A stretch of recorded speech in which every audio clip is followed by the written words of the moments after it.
Hi guys, so I just arrived at one of my jobs, which is nannying. Excuse how I look. I'm absolutely exhausted today. I didn't sleep very well last night, which of course is the day that I watched these two crazy little girls. So I hope you enjoy watching my little crazy adventure today.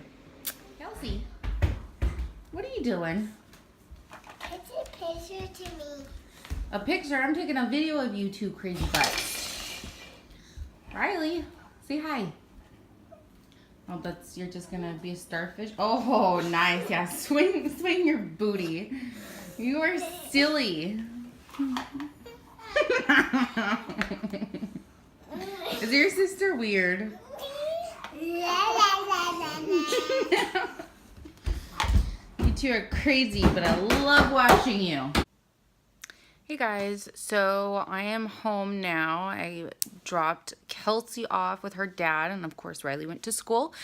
I am very drained today. I have a lot of emotions going on, which is of course what these videos are all about, is to talk about them. I feel sad, and I don't know exactly why. Honestly, it kind of just comes. And that's the hard part about being such an emotionally in tune person as well, is sometimes you don't even know why you feel that way. I get anxiety attacks quite a bit in emotional settings, like, where there's drama going on. That's why you'll find I don't have a lot of girlfriends, because it ends up in drama most of the time, and I just can't handle it. So today has just been tough. So something I wanted to talk to about today, someone who's really close with me, who I've known for quite a bit of my life, brought up something really spectacular that kind of opened up my view a little bit more, because I didn't even think about this. She said that most people who are spiritually or emotionally in tune with themselves tend to have substance abuses, because it's so much for us. Sometimes we need a way to cut it off. And for me personally, growing up, I saw that firsthand. My dad, he's awesome. He's got one of the biggest hearts I've ever seen. But he's been addicted to drugs pretty much his entire life. And it took me forever to realize that it's because he was feeling all these emotions and he just wanted to shut off. And after a certain point, of course, it becomes an addiction, and then you can't stop, and it makes it a lot harder. I also have other people that I've known throughout my life who have been alcoholics, and they've it's a tough situation. It's hard to, and I honestly think that's why I purposely don't drink. Same thing when it comes to drugs, especially because of my dad. You know, it's really hard to think about, but it's really true. When she said this, it kind of blew my mind to realize that we want to tune it down to be able to deal with reality. Because honestly, not everybody is like this. And so for us, they're the normal people. And all we want to do is fit in, especially in a social environment. We don't want to be seen as the person that is crying in the corner. Like, why the hell are you crying? You know, it's hard. So we distract ourselves with other stuff that can make us feel happier, make us just not remember, because believe me, as an emotional person, when you go through heartbreak or death, it's really, really hard to deal with it.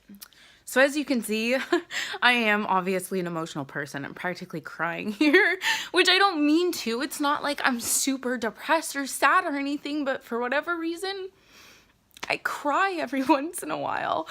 It's hard. It's hard to feel this way, especially when you don't know why. Anxiety is a real thing. It's out there.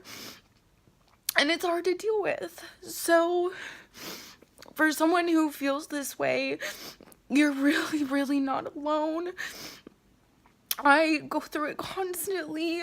Unfortunately, for my boyfriend, I mean, thank God for him. he actually helps me a lot, but he has to see it constantly, and I can tell in his eyes how much it kills him.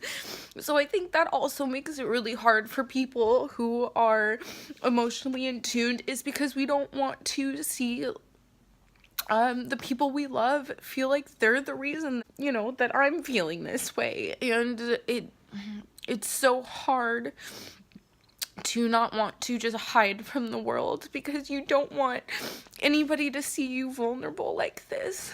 But I think it's important that, you know, you open up as a person. This is who I am. I cry a lot.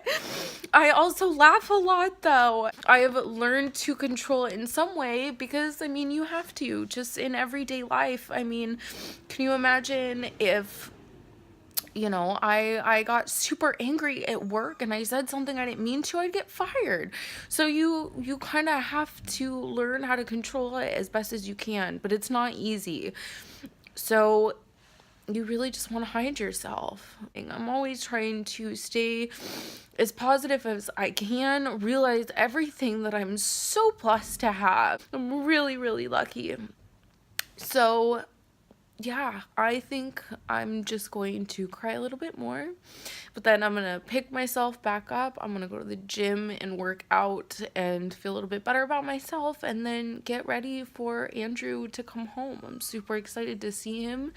I think that might be another reason why I'm just a little bit sad today, is because he's been gone for 3 days. And I know that sounds so sad, but honestly, we're not apart very much. He's my best friend. We can be weird together and we talk about everything, and he's my rock. So when he is gone, it's kind of hard for me. Anyways, I hope you guys have a good rest of your day. I think this is probably going to be the end of my video for today. So I'll talk to you tomorrow. Hopefully I'm in a little better of a mood than I am right now. Okay, bye.